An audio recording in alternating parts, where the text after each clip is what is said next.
để sai trái Lào Việt Nam đằng đường trăm ba lệ búa luông cuồng bàn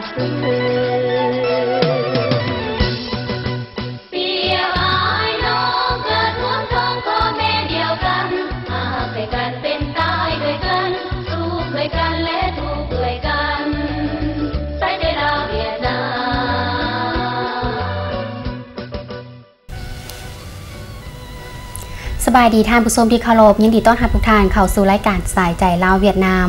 ลาวและเวียดนามนั่นแม้นมีมูลเสื้อการร่วมมือกันแบบพิเศษมายาวนานดังนั้นเพื่อเป็นการปกปักรักษาและเสริมขยายมูลเสื้อแบบพิเศษดังกล่าวในปี 2006 กรมการเมืองศูนย์กลางพรรคประชาชนปฏิบัติลาวและกรมการเมืองศูนย์กลางพรรคคอมมิวนิสต์เวียดนามจึงได้ตกลงให้มีการร่วมมือกันเพื่อจัดตั้งปฏิบัติโครงการค้นคว้าเรียบเรียงประวัติศาสตร์สายพัวพันธุ์แบบพิเศษลาวเวียดนามลาว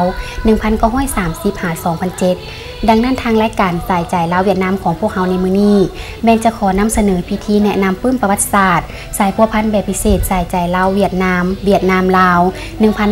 1930-2007 ในวันที่ 10 พฤษภาคม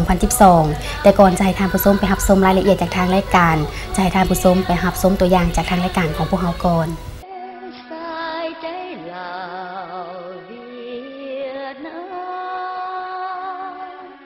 ดัง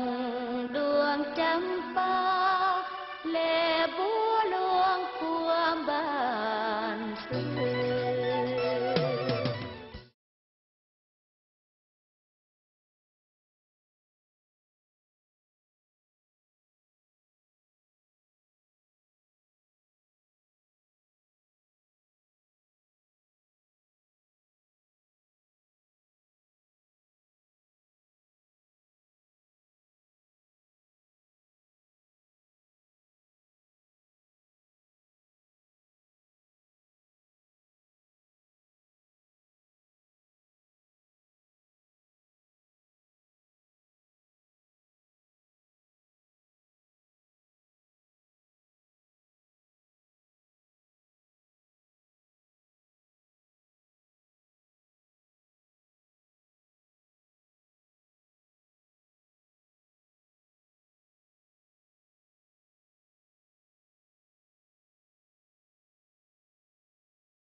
sai trái Lào Việt Nam